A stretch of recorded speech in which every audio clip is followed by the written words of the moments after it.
to another video.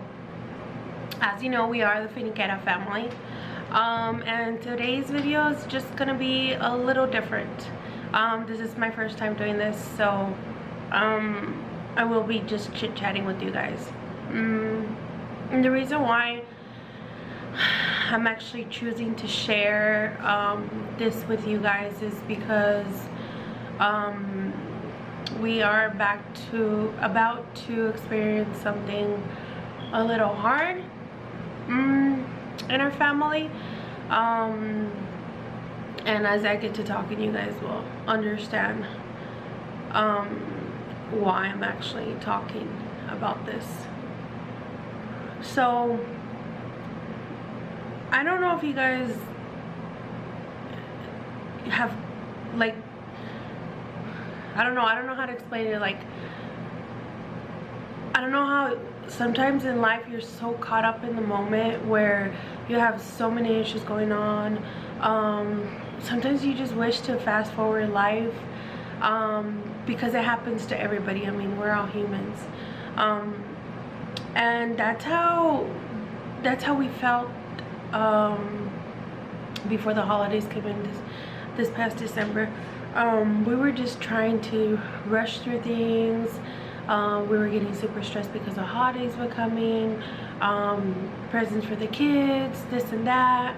So we basically just wanted to fast forward life, and that tends to happen. I'm pretty sure it happens to a lot of people, where you just try to fast forward life, basically. So we were all stressed because of Christmas was coming. We had so many issues going on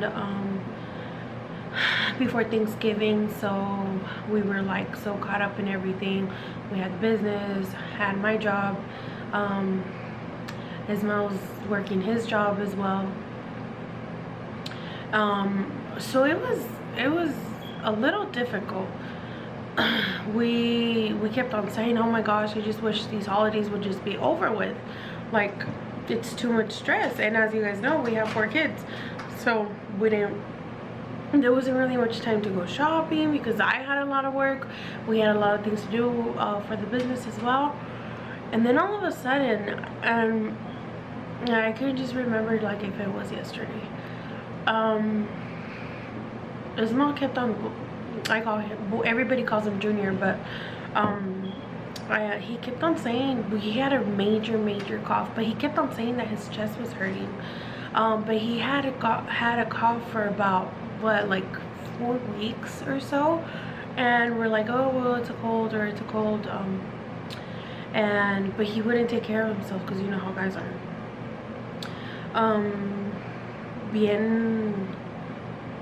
I don't know, he just would not take care of himself.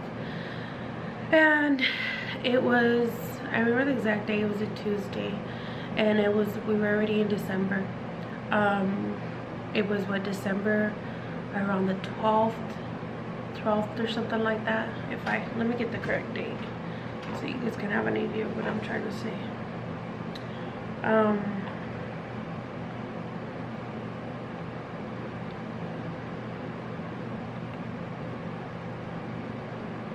So it was December the 14th.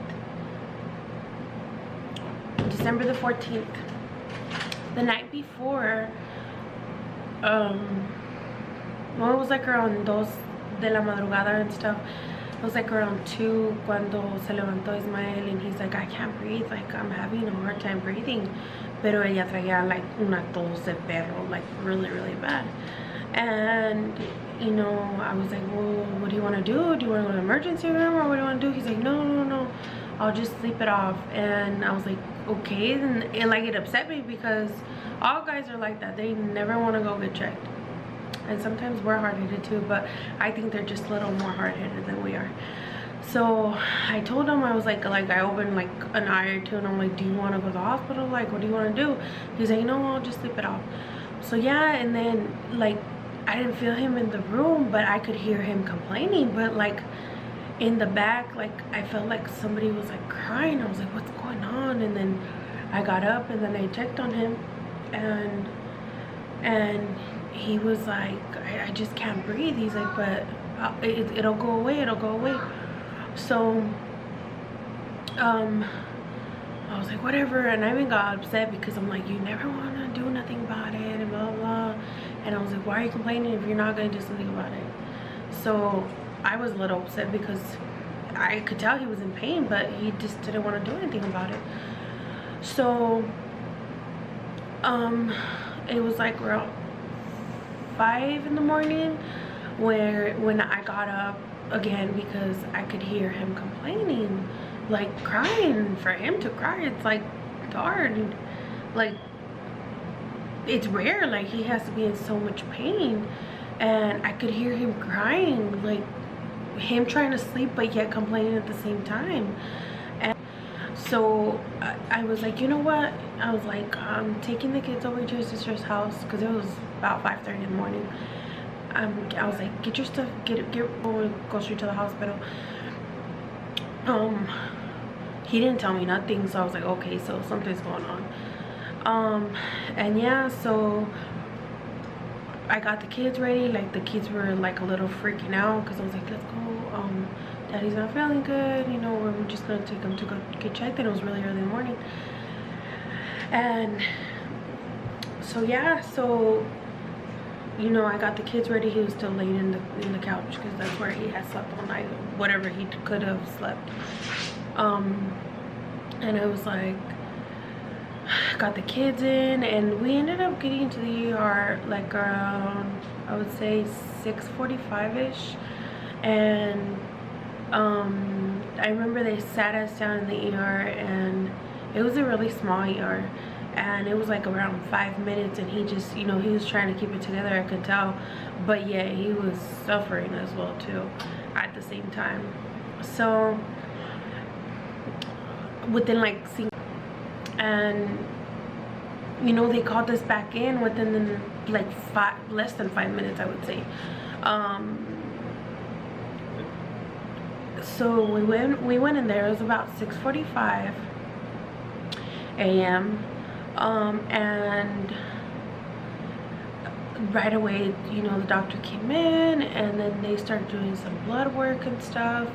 And I would say within like 20-25 minutes, one of the doctors came in, and they told me he has to have a small surgery right away, because it looks like his lung collapsed. And I was like, what are you talking about? And I was like, it's just a cough. And then he's like, well, his lung is collapsed, because they had done x-rays right away when they did the blood work. And I was like, all right, well, do what you gotta do. But I was like in shock, and I know he was in shock as well, but he was just in so much pain. And I think they had already gave him some medicine, everything within 20-25 minutes. They had gave him some medicine to calm down his pain, and then and a few other medications that they had gave him. So it was 7:15, and I had already got kicked out of the room. And I was like walking outside. I remember I was like walking outside the front doors, and I just didn't even know what to do. Like everything happened just so fast. I was like, what is going on? Like, how could his lung have collapsed? I mean, it was crazy. And I remember I had called his mom, because he told me, he's like, call my mom. His mom was in Mexico. He's like, call my mom and let her know what's going on. And I did, and I remember I couldn't even talk. It was like, I was hard. She's like, what's going on? She's like, but he just had a cough. And I was like, yeah, but his lung collapsed. So that was difficult. I remember I was on my uniform work, because I was like, we'll be in and out. So I called my boss right away, and I was like hysterically crying. I couldn't stop crying. It was just hard. It was I didn't know what was going on, and everything was just such a shock. But I don't know, it was so difficult. So I called his my cuñadas, which they're the ones who I went to go drop off my kids to go to school, which they know that I was already at the hospital. And then I told them, and they're like, what's going on? Like, why? and then they came right away, because when I got kicked out of the room, they're like, we're gonna do this small surgery and he's gonna have to go to a bigger hospital because his lung collapsed. So I was like, I told my sister-in-law, I was like, can you come and pick up my truck so I can go with him in the ambulance? Because I mean, I don't even know how long or what. I mean, I was just so lost. It was hard. So my cuñadas ended up coming into the ER because, like I said, it was like 5 minutes away. We had 2 different ERs, but that one's a small one, so they get people in and out. And my cuñadas came over to pick up the truck, but they actually got off, and I was just like, I don't know what's going on. Like, I was so impatient. I think 5 minutes had passed by, and I was like, no, like, what's going on? Like, I need to know. They had told me it was going to be like a 15-20 minute procedure. They had told me they were going to put something inside to take out the air that made his lung collapse. That's what they had originally told me. And they said it's going to be very fast. It's going to be really fast procedure. 5 minutes passed, 10 minutes passed, 15 minutes passed, 20 minutes passed, and I had already gone like 3 times up to the desk to see what was going on. They told me that, you know, the doctors were still in there with him, and my cuñadas were there, and like I wouldn't stop shaking, and I was like, oh my god, like so many things were going through my head. Like I was in shock. I didn't believe anything that was happening. So I was just like, I felt like I was numb because I was like lost. Like I didn't really know what was going on, or like I had no idea. So my cuñadas were there still, and I remember they kept on asking me questions. I was like, I don't know, and I kept telling them, I just can't believe it. Like, from a cough, like how can that happen? So 30 minutes passed by and still nothing. 40 minutes passed by, still nothing. I would say when it was getting close to the hour, they called me and they said, come back, he's done. And I was like shaking and stuff, and then my cuñadas, they're like, okay, we know that he's out of procedure, we're gonna leave. And they took off with my truck too. And I went in there. He was like, he was out of it completely. Like, he kept on raising his hands, saying that God was gonna take him, and I was like, what is going on? Like, he had a chest tube on. I was like, what in the world? Like, are you kidding me? Like, I was just like, what's going on? Like, to the nurses. And then they're like, well, you know, we were having issues with his heart, and we had to like literally inject his heart because you know, his heart rate was really high, and we had to leave that chest tube to drain out the fluid that was in there. And I was like, what? And then they're like, we're calling the nearest hospital so he can get transferred over in an ambulance. And he's like, but he's completely jerked out right now because we had to use so much medication. And like it was just so scary to watch, where he would literally just raise his hands up saying that God was waiting for him. And I was like, oh my gosh. And then he literally told me, he's like, oh, my mom wanted to talk to her. Well, I wish I had never done that, because he was like literally just talking nonsense to her, saying that he was gonna die, and that his nephew that has just recently passed away about 3 years ago, that he had seen him, and that he had seen this guy. It was crazy. Like, it was insane. Like, every time I think about it, it just gives me goosebumps of how bad he reacted to all the medication they had given him. So right before we were about to leave, well, all kinds of family members started calling me, like for his mom kept on calling me, his uncles, his sisters, like everybody kept on calling me, and I was just like answering phone calls. I think that's how I kept myself like busy, because if I wouldn't have had any phone calls, I think I would have gone crazy. So right before the ambulance got there to transfer us over to the hospital, his uncle got there and his aunt, and they usually only let 2 people. So all 3, since we were already leaving, all 3 of us were there, and they got to experience like what I was watching of him being like out of it completely. So, and they were just like devastated as well, like what's going on, and you know, and it just basically, we had no information, just that his lung had collapsed. They were draining fluid from his lung, and he had a chest tube in, and that's basically all the information we had. So his uncles left, and they told him that he was gonna go. When we got to the other hospital, we got sent like way across town, like 45 minutes across town, but that was the first hospital that actually responded. So when we got to the hospital over there, I think just things went downhill even more. Like, he was running fevers like crazy, he was getting really bad chills, like something was not right.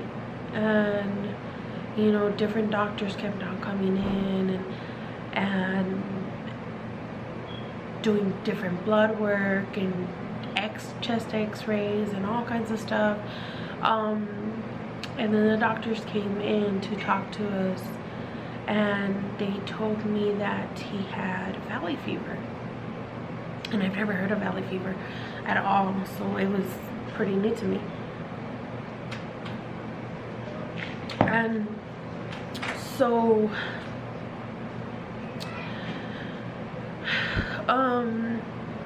they said that, you know, they were gonna watch him, keep an eye on the chest tube. So things were just getting worse and worse as the days go by, and we were just basically in shock. He was under a lot of pain, and he was basically out of it, because you know, he had a lot of medication with that procedure.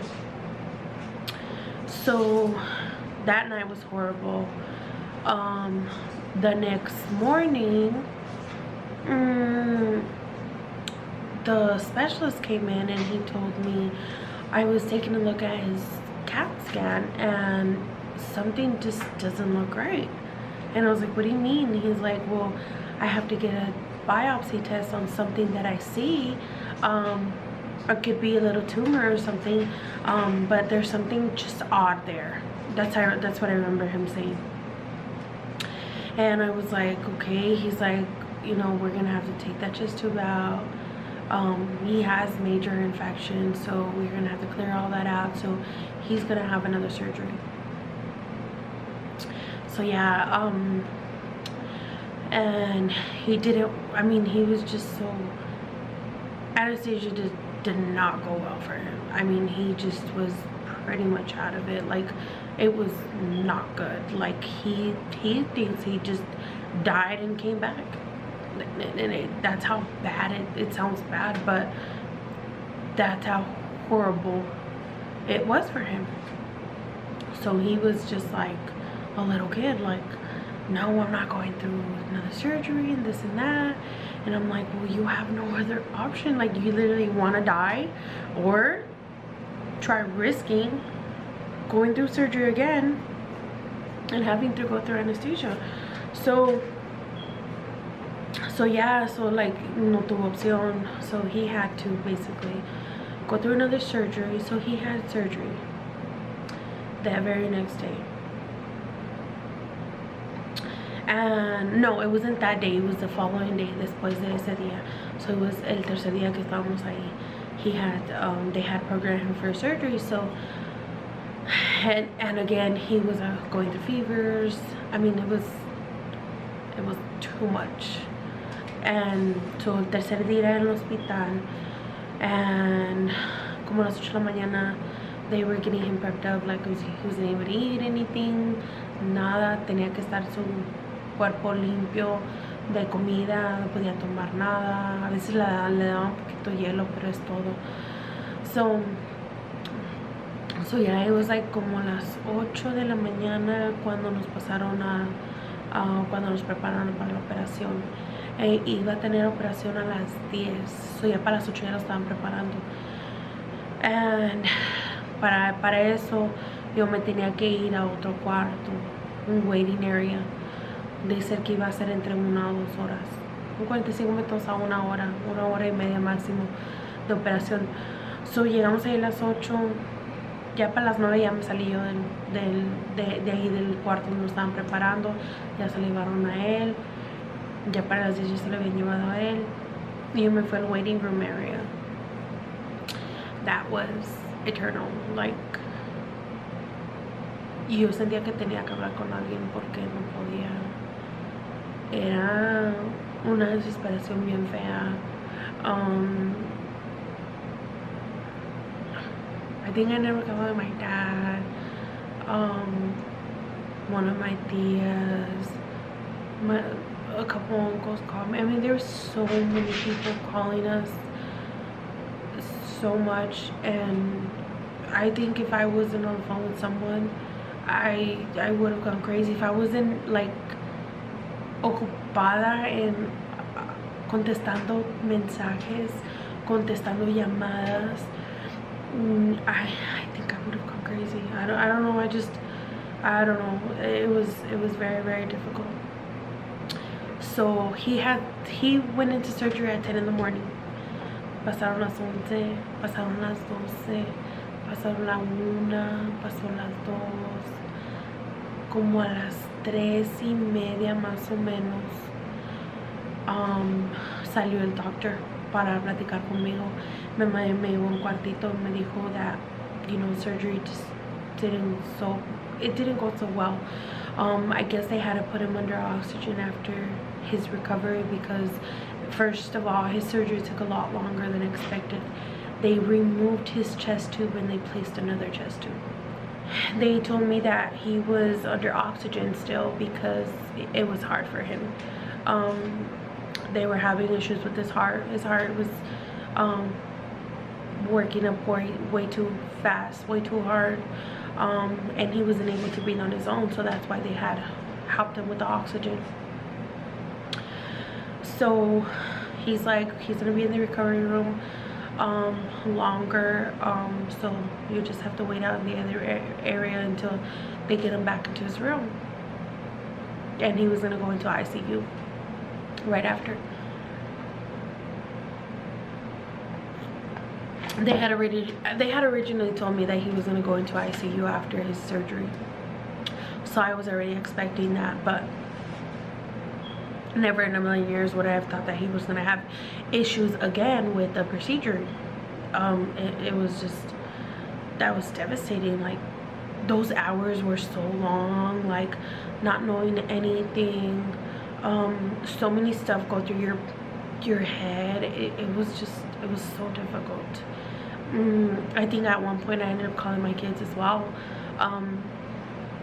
I don't want them to see me crying because my kids would FaceTime me like crazy, and I didn't want them to see me upset. I mean, and it was just hard. All they kept on asking is, will you be home by Christmas, Mom? And I was like, yes, of course. Like, of course we're gonna be home by Christmas. So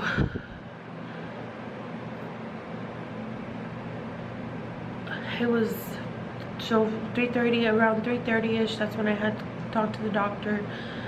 4:30 came by, 5:30 came by, and then one of my uncles had called me, and he's like, where are you at? And I told him that I was waiting for Junior to get out of the surgery room, and they had told him everything was going on. Well, he ended up going to the hospital there when I was in the in the waiting room, and he had took me something to eat, and I was like, I'm not hungry. Like, I couldn't even eat. Like, how could somebody even try eating when something's going through this? So we talked a little. My brother would call me so many times during the day. Like, it was crazy. I'm like so thankful for it. I'm saying, like, I don't know how, if I wasn't busy with the phone calls and with the answering messages, and I don't know what I would have done. Because at least I don't know, I think that's what literally distracted me a little bit. So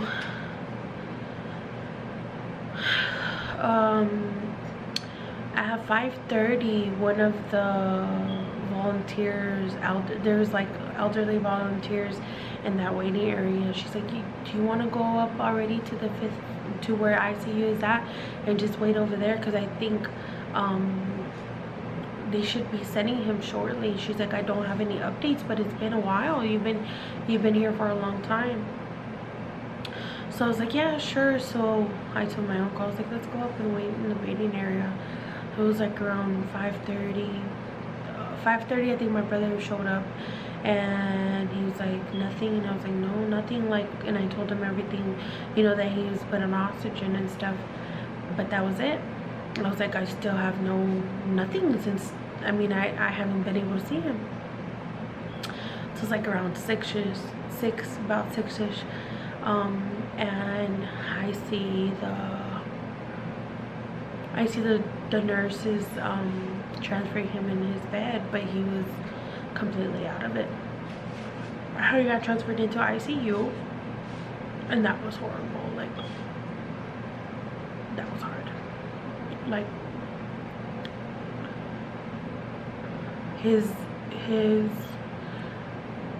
the way he was acting with the anesthesia was insane. Like, I just think him and anesthesia don't go together. Sorry.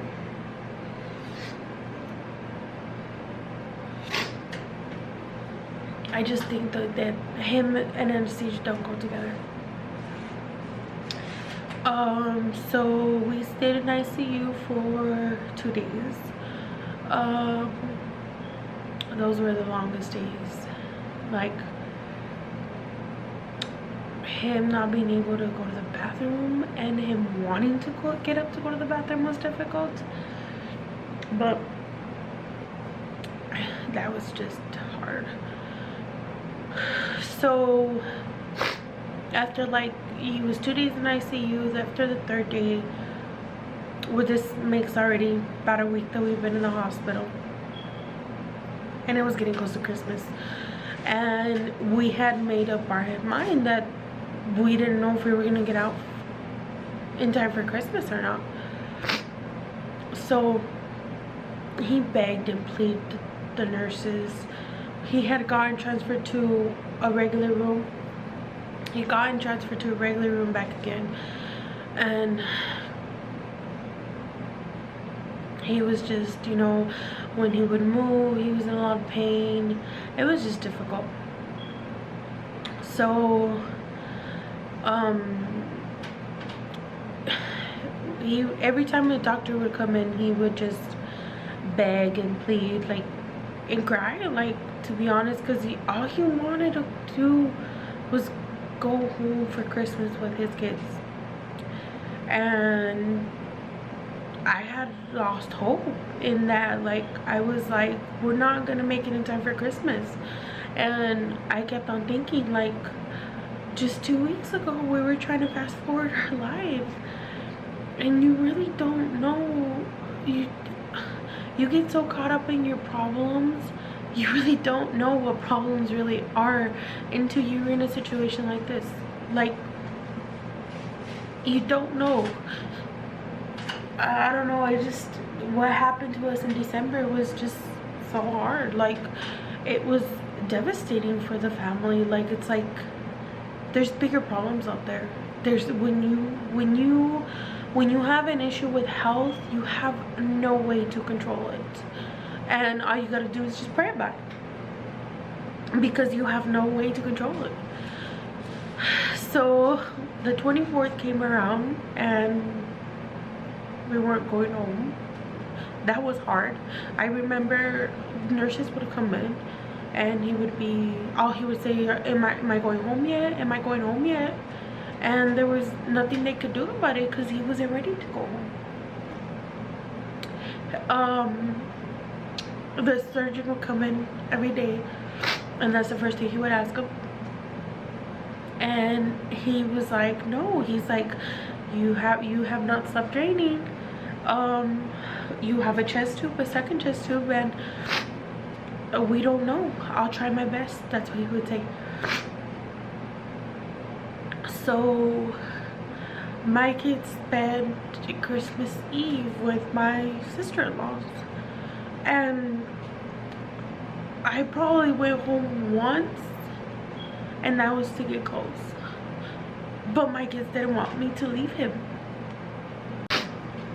And he begged the doctor so much, like, there's no tomorrow. He's like, can I just be home with my kids Christmas? And it was basically a miracle. And we were asking for a Christmas miracle. So it was released Christmas Day they had took out his chest tube. And they had done some stitches. He had 4 open wounds, and they had done some stitches to close him up. But he didn't look good to me. I think we were just rushing it. He didn't really look good at all. So we got to come home for Christmas Day, but it was hard. Like, we had a few family come over. His sisters, one of his uncles, my brother. So it wasn't really Christmas, but the fact of being with our kids Christmas Day was a blessing. Then a few days went by. His stitches opened up, and we ended up having to go to the ER again. So it was like the 26th. Just a few days went by and we went back into the hospital. They admitted him in immediately. They were threatening him with another chest tube because he had so much fluid in his lungs. So we were there for like 4 or 5 days. The 31st came around and we were in the hospital as well. That was hard for my family. I mean, because of the myth that you say wherever you spend the 31st is where you spend the rest of the year, basically. And that's what he kept on saying. Like, I'm gonna spend in the hospital the rest of the year. Like, it's gonna be a hard year. I have to go home. 31st came around. No, my kid spent New Year's Eve with his sisters, and his mom had already came from Mexico as well. So thankfully I felt a little more comfortable. I mean, I thank God for my sister-in-laws, but they had to work. My sister-in-law and my comadre had to work where that's where my kids were at. So I thank God that my mother-in-law came back. I mean, she came right away. Like, after the second day that he was in the hospital, she knew things weren't going like good, and they ended up getting over here. So 31st came in the hospital. We got out the 1st, and that was him begging the doctors to come home. So we got out the 1st, and he's been recovering. He's still, it's been a very, very hard recovery. He still has his main surgery that they did, and it's been once since December. His main surgery has not closed up yet, and that's the reason why I'm doing this video, is because we currently got informed that he has to have another surgery. It's been hard for him. Like, he is not the same no more. valley fever is no joke. He can't lift anything heavier than 10 pounds. He still has an open wound. I have to pack it in. He's been trying to do it by himself, but it's been a hell of a nightmare, if you want to say it. So we just got informed last week, no, 2 weeks ago, right before we went to camping, that he will have another surgery. But their goal is to not admit him and do it at an outpatient center. But I'm scared to death. You know, just the thought of having to go through anesthesia is him and anesthesia don't go together. It's hard, but it is what it is. So we will be going through another surgery again, and we're just praying that everything goes well this time. So today is Sunday, and he will go into surgery on Thursday, and I'm supposed to drop him off at the inpatient center and pick him up as soon as he's done. So we're praying this helps his recovery, because it's been a long. So if you guys are following on social media, you guys will be hearing a little bit about that. So that's what I thought I would share, this personal issue that we have going on, and it's something that has changed our life since December. Like, it has not been the same. He is not the same person. It's 6 o'clock in the afternoon, and he is exhausted. He's not able to lift anything heavy. So the doctors say, and the surgeons say, that it's what's going to fix the problem. His healing, because he has diabetes, his healing process has been a lot slower than any normal person would be. So that's why, and it's not healing properly. Like, he has 6 inches in that is open, and just the outer layer is what's healing, and there's like a big old gap in the middle, like inside. So he will need surgery. So we will be keeping our faith together and just preparing ourselves mentally, physically, and everything, I would say, so we could be done with this chapter of our life. But it's been hard, and that's why I'm saying, like, you really think you're going through so much in your life, and that que no encuentras la salida, basically, because of so many issues, or financial issues, or this and that. But when it comes to health, there's no money that's gonna fix that. There is absolutely no money that's gonna fix that. There is nothing but keeping your faith on the doctors, and in God, basically, because without him healing, you guys are, I mean, we're nothing. So that's just a biggest lesson that we learned. I mean, we were trying to fast forward life. We were trying to fast forward our life, so we wouldn't have to deal with all the shopping and the Christmas, and don't get me wrong, Christmas is our favorite holiday, but it was just too stressful.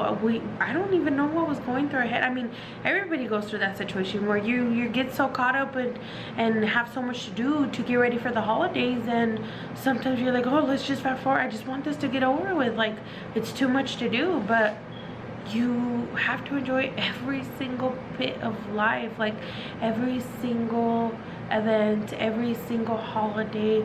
If you're preparing, if you don't have, I mean, basically you have to be very grateful, because when it comes to health, that you have no control over, that you don't have no control over.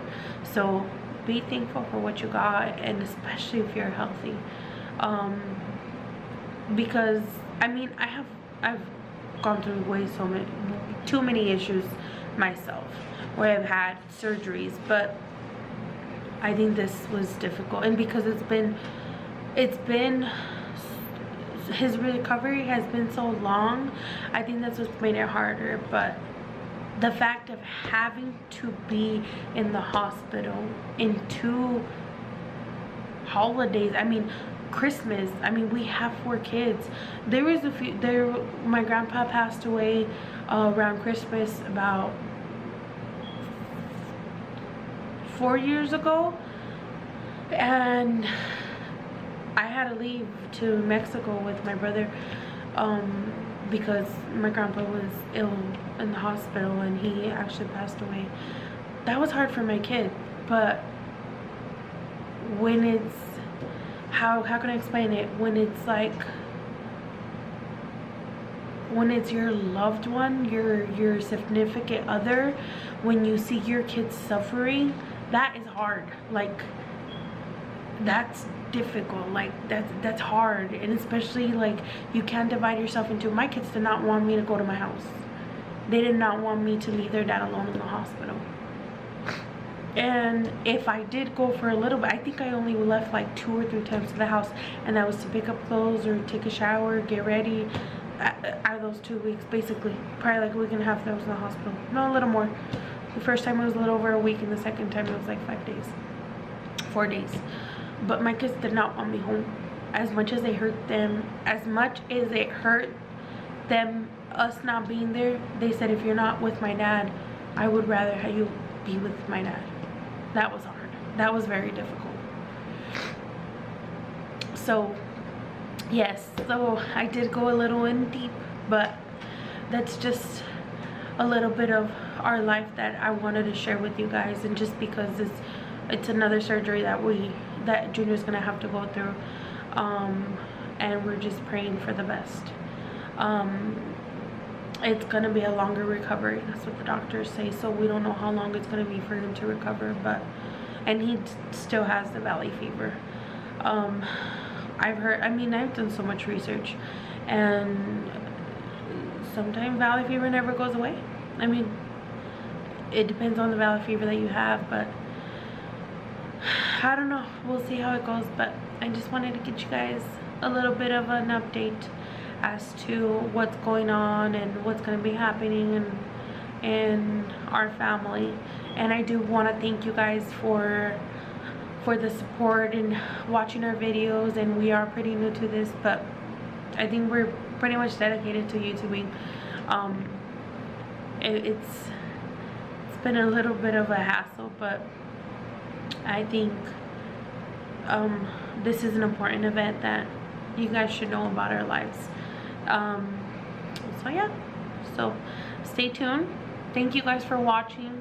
And I think I will do a vlog as Junior's recovery goes by, and let you guys know how all that goes. And we're just praying everything goes well. So thank you guys so much for watching. Don't forget to subscribe to our channel. Turn off your notification bell, that way you get notified every single time we upload a new video. Thank you.